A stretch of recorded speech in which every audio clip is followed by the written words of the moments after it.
Welcome to the Power Lunch live on LinkedIn. I'm Rhett Power, your host.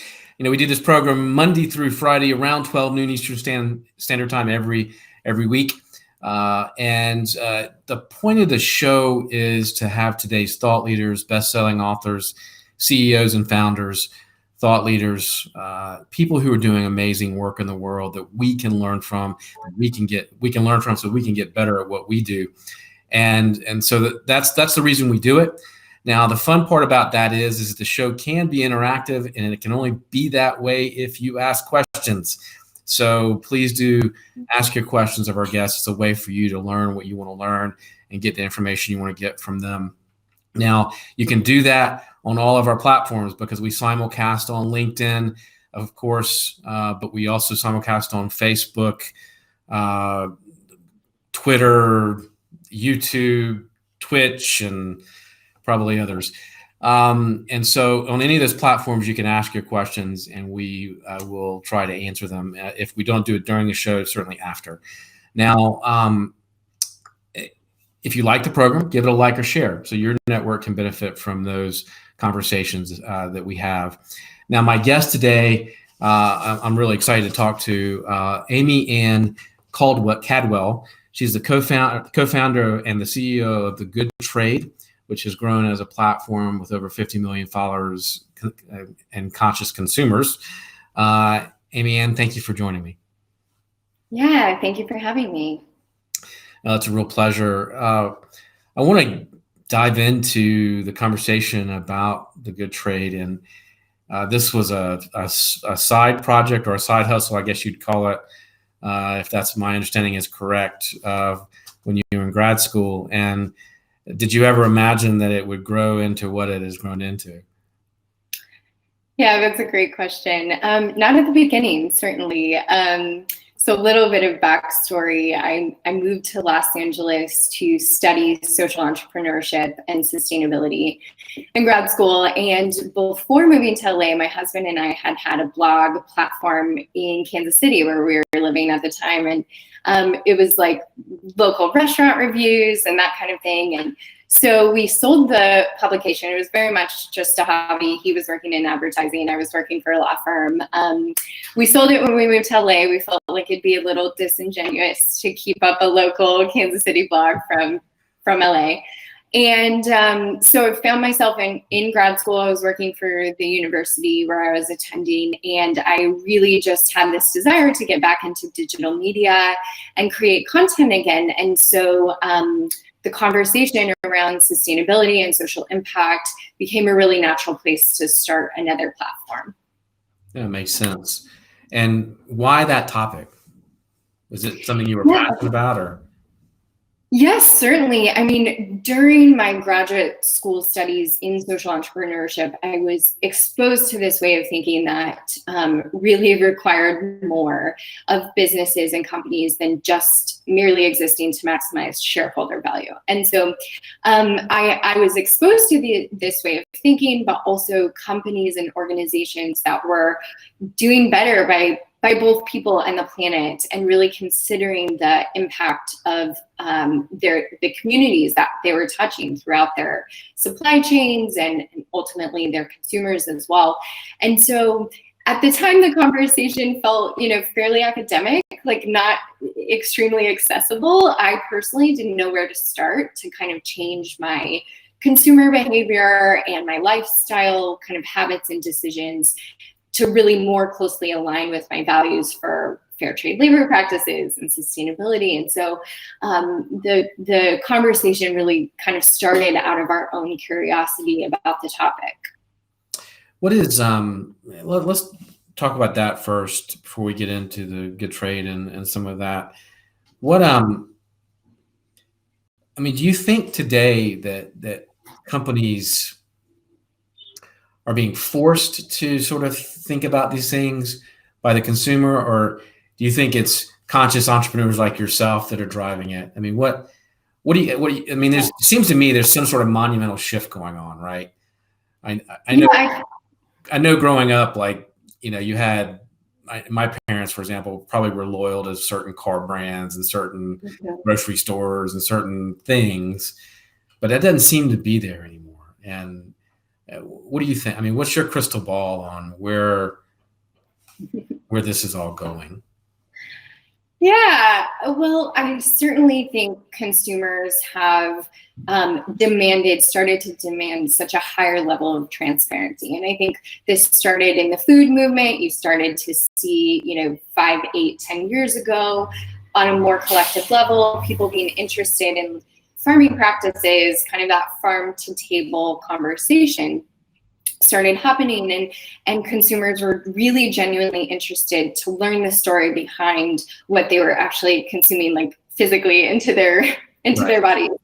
And I think it's become a much more corporate conversation that hundreds of billions of dollars of profit are generated each year at the hands of laborers who work in fairly unthinkable conditions. And this is a product of globalization. This is a product of mass consumerist consumption. We've just really accelerated the way that we consume things from 30, 50 years ago. And so, along with that acceleration, there's been a real, I think, awakening and interest on the part of consumers that is definitely changing the conversation at a corporate level, for sure, because consumers are using not only their wallets and their dollars, but also their voices to ask, like, who made this product that I'm about to wear or bring into my home, in what kind of condition, and they're demanding to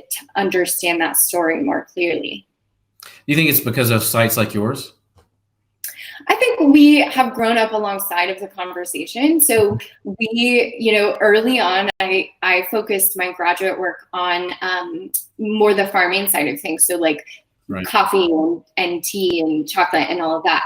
And then we started publishing on fashion on the site. This was in the first year of the site. And talking about, fair trade labor practices within the garment industries internationally. And that content just like took off. And so that, I think the conversation, is being turned up in these different categories, but holistically, I think that there's this massive interest on the part of consumers that we've been able to, kind of grow alongside that conversation and even follow the reader's interest about which area of their life they're more willing to adapt and change first. It seems to me that, I think I have to give you more credit than that. You're being very modest, because I do think that people have access to more information now, right? Yeah. And so it's forced companies to do this, but I think it's sites like yours that give that information, that inform and help people make informed decisions.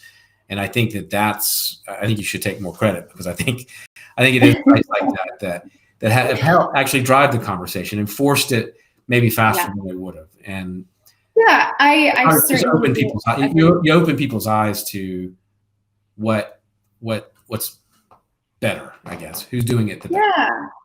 Yeah, I think that storytelling has such a powerful and important place in this whole conversation. So even for me personally, when I was in graduate school, I watched the documentary, The True Cost. It's on Netflix. It's very accessible for anyone who's interested in learning more specifically about fast fashion and kind of the issues around climate that are happening with our throwaway culture and fashion, and the labor issues specific to that industry. That story alone just, deeply impacted me and deeply impacted the work. And I think similarly on the good trade, we're looking to tell those stories that actually change the way that people think about how they live and what they're doing. And then also, as you're saying, like having specific actionable resources for people really accelerates change. And we've learned that our audience responds to really well-researched, actionable content that is accessible to them right where they are. Like they don't have to take 10 steps. Let's just look at the one step that can be taken kind of right where someone is sitting that's contextual to their lifestyle.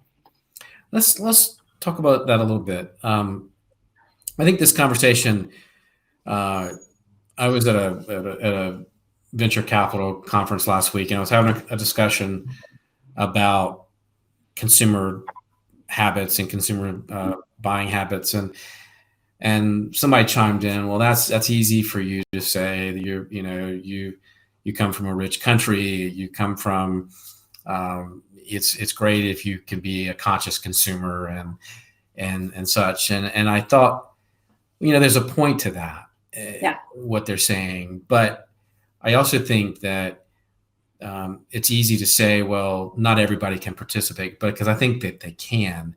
I think it's harder maybe if you're on the other side of, or if you struggle financially, or if you're limited by a budget. Can you talk about that a little bit? Like how can we all participate in this change that's happening? Yeah, I think that's such a very important part of the conversation. And it was feedback that we received from our readers really early on. And we started having this deepening dialogue with our audience about, the accessibility and inclusivity of the entire conversation around consciousness, was not a diverse or inclusive conversation 5 years ago. And it is progressing to be. But one of the main kind of massive, I think, shifts that's happening right now is a consumer leaning towards secondhand goods. So you're seeing that happen in fashion. There's this rapid growth in the market in secondhand fashion. You're also seeing it in the like home goods categories, other categories as well, where the both rental and then purchasing secondhand are price accessible and also convenient ways for people to essentially be much more sustainable, to keep things, to extend the life cycle of a specific product is ultimately much more sustainable than even buying a new, quote unquote, ethically made good. And so that's a really exciting kind of large corporate movement that's happening in just consumer preferences and interests that I think aligns to this conversation really well. The other part of the conversation too is a conversation around minimalism and simplicity, and really kind of considering, like, is the amount of things we think we are supposed to have in our lives, does it actually benefit us? Is it actually sustainable for the planet? The answer is no to that. But really thinking about, like, are we actually better off if we have less things? If we buy, one piece of clothing that's well made instead of the fashion model that might be like multiple items that you would have to, throw out after a few wash cycles. So that just slower approach to consumerism is also accessible for most people. Yeah, I was very, very excited. You can tell by the way I dress that Patagonia opened that resale store out in Denver the other day. Yeah, and a lot of the really thoughtful companies, Fisher is doing the same thing. A lot of the pioneers of the early ethical, sustainable fashion movement are now doing really cool things with buybacks and resale of their clothing to extend the life cycle of those garments to ultimately, serve many more people for a much longer time. Well, and they make such good clothing, right? It's worth keeping around. It really is, yeah. No doubt. What are some steps? Because I want to dig into that a little bit more. I think everybody wants for their families and for themselves to eat healthy, to really be conscious about what they're doing, what they're buying.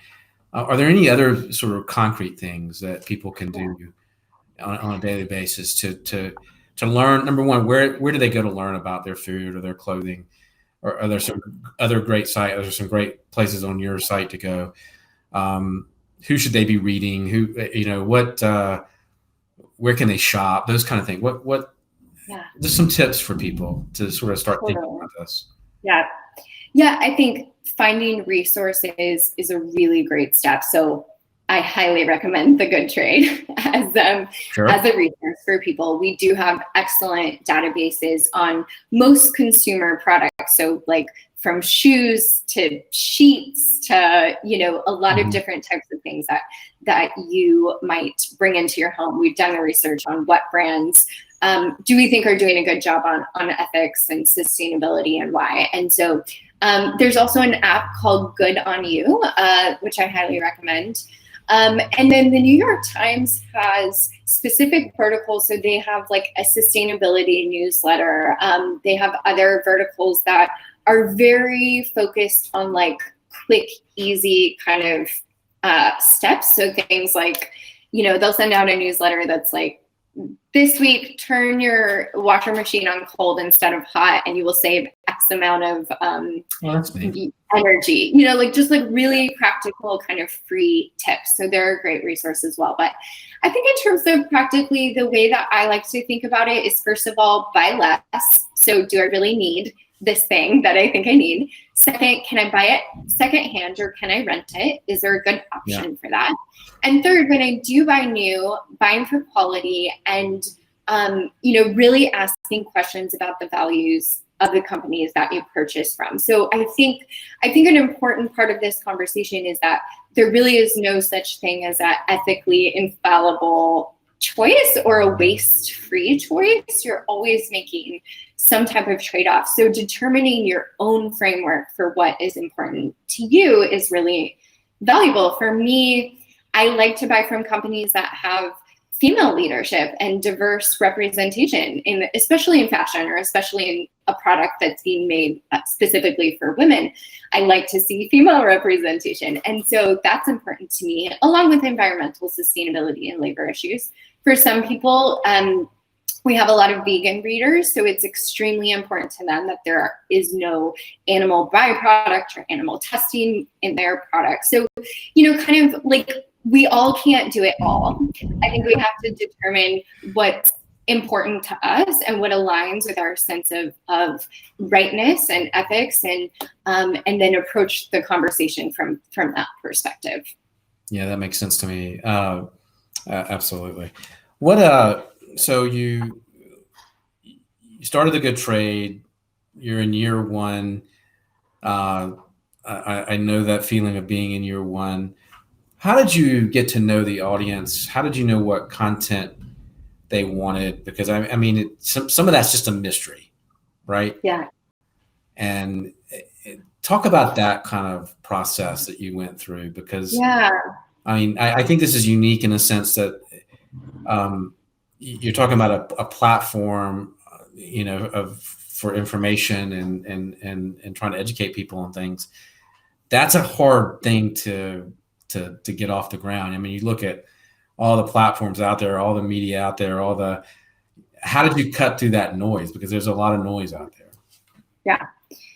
Yeah. I mean, the beautiful thing about digital media is that analytics plays such an important role in shaping, like, what is our audience actually interested in? How are they moving across our site? Where are they exiting? Where are they entering? What is the time on site for the fashion vertical versus the home vertical? All of that is real-time data that we get to optimize around. In the first year, we relied really heavily on Instagram comments and comments on the site.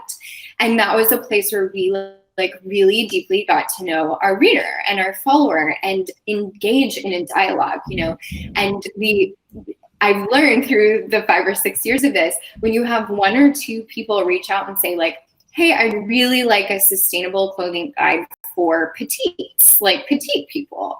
Right. And what are brands that I can, find for that? When we listen to that, the people that kind of reach out directly end up being representative of a much larger group of people almost all of the time.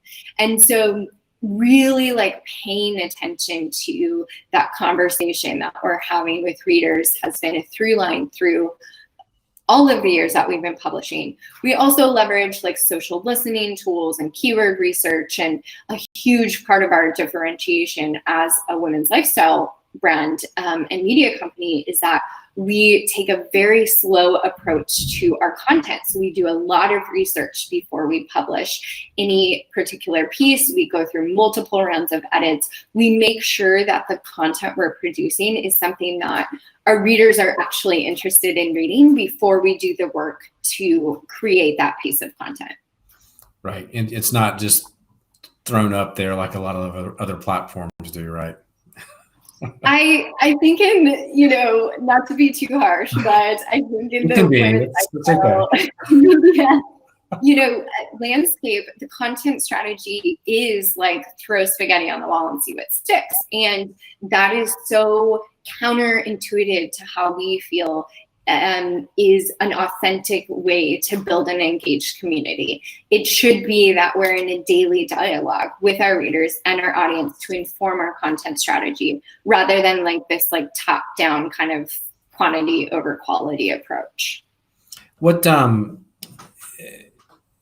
I like the thought on that, on how you sort of use the analytics and the engagement with the audience to continue to grow. Has that changed?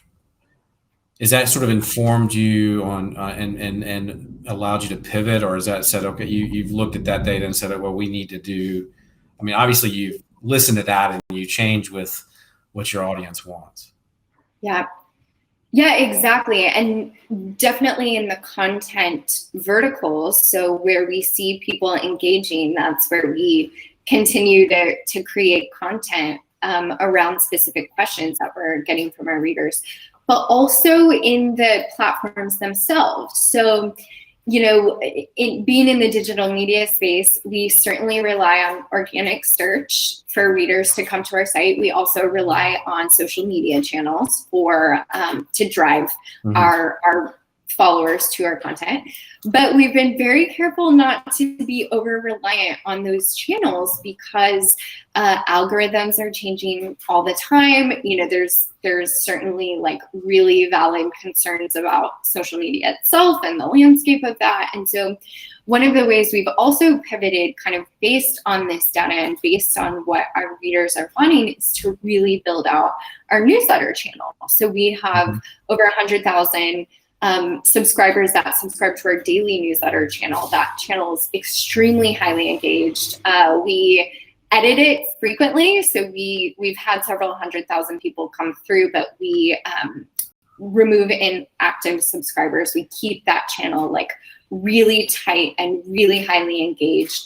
And that's a way that we can reach our readers on our terms in our time without depending on algorithms. And that's been an amazing way that our readers have kind of indicated to us like where they want to connect with us, and we've been able to build in that way. How did you monetize the site? Yeah, so we do branded content with advertisers that share our values and share ethics and sustainability. And that's been such a fun part of the job, because that's an exciting way to bring a creative lens to what has been in the past maybe brands that didn't have as much of a focus on aesthetic. You know, they were very focused on like the ethics and sustainability. And so we've gotten to kind of help evolve their brands in a way that makes them really palatable and exciting to our audience. And so that's been a very fun part of the role as well. Yeah, I bet. Now you're doing some angel investing now. Yeah, I do. Talk about that a little bit.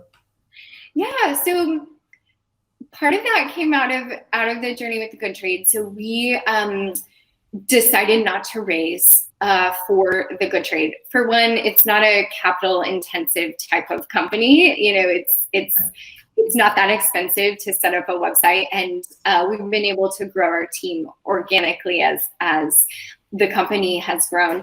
But in all honesty and transparency, part of the reason why we didn't raise is because 2.2% of venture went to women last year, to female-founded companies.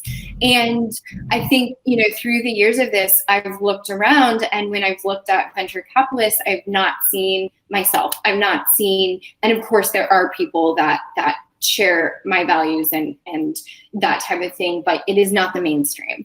And so that was a part of our decision not to raise, and has been.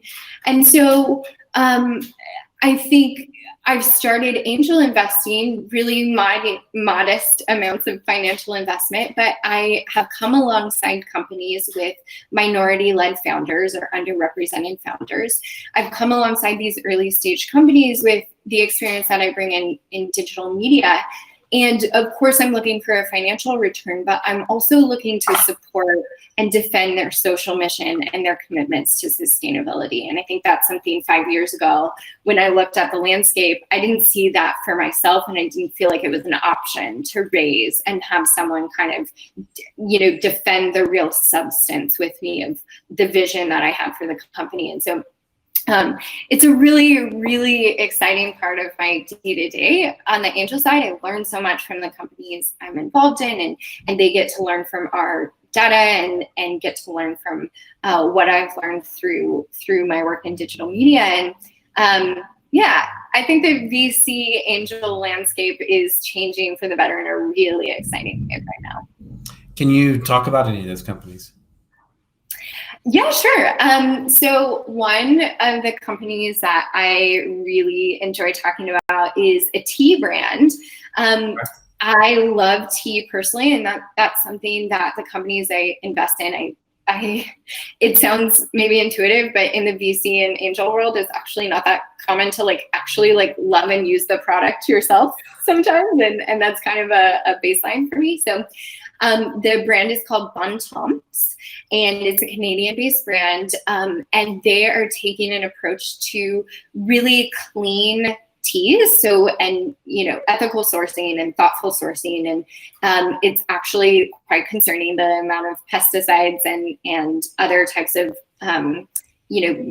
unfriendly ingredients that are used not only in tea itself but in the packaging, so in the sachets and so that's the product. Their brand, Bon Tom's, is really about taking a moment for true wellness. And what is that idea of wellness that is not about, how you look, but actually about how you feel.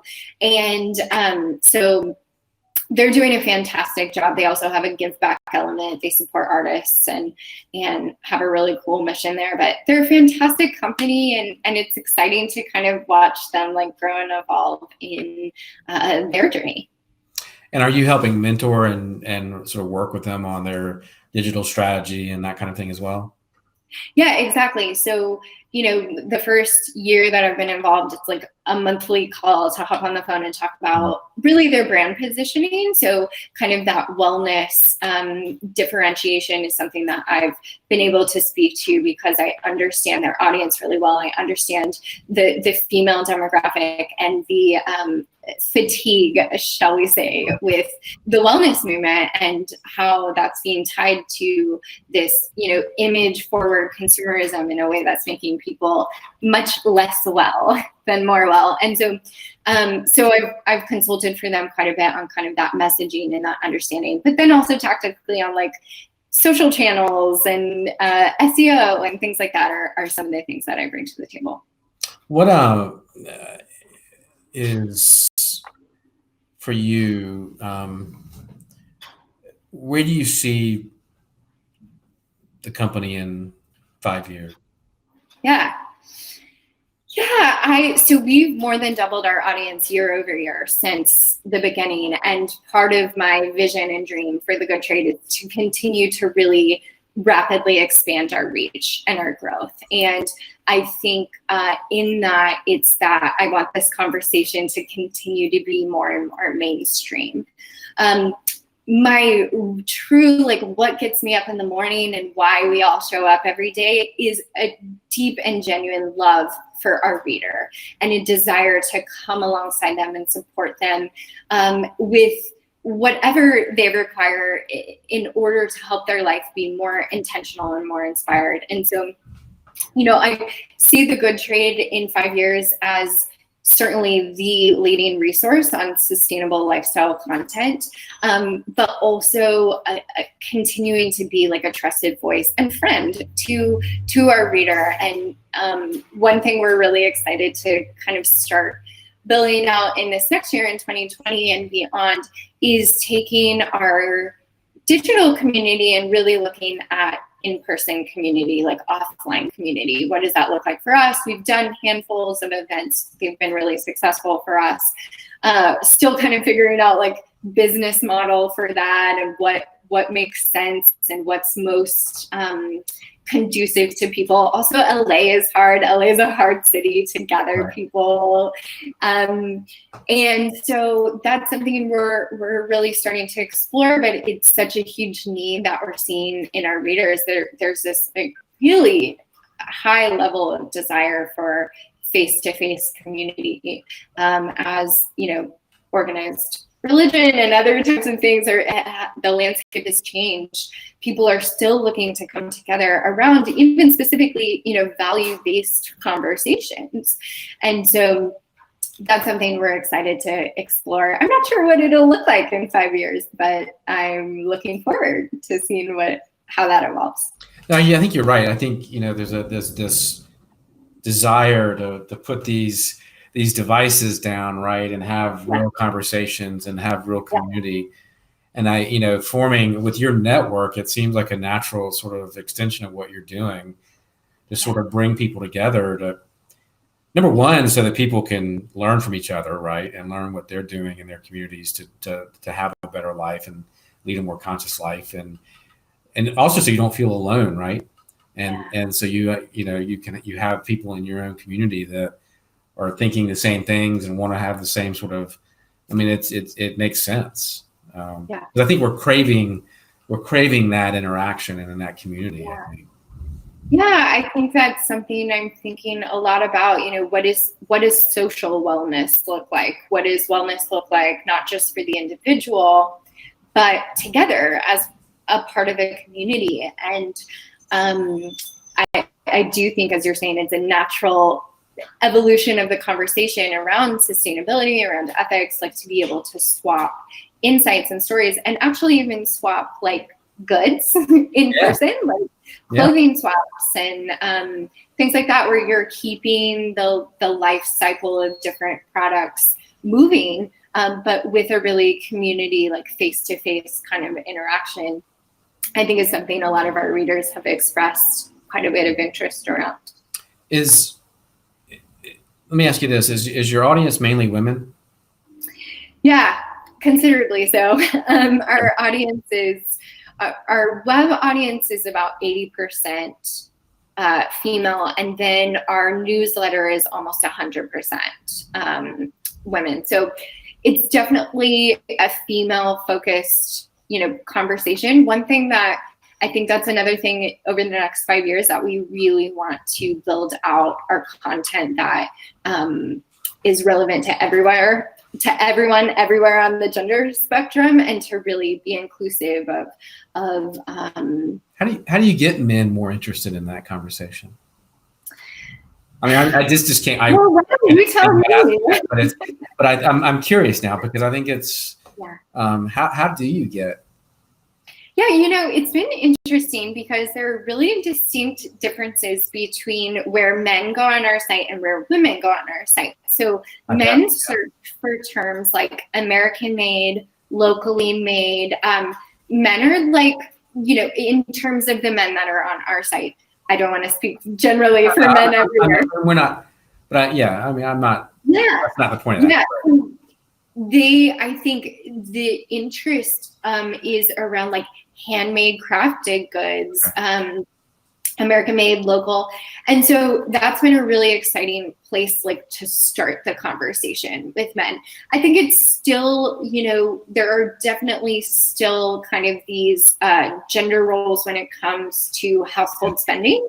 And so, hopefully and probably that will continue to change as gender roles become less binary, Right. and more people can be a part of this conversation. But things like watches, things like denim, product categories like that are definitely where we're seeing the most engagement from men, and I think that's an exciting place to start the conversation.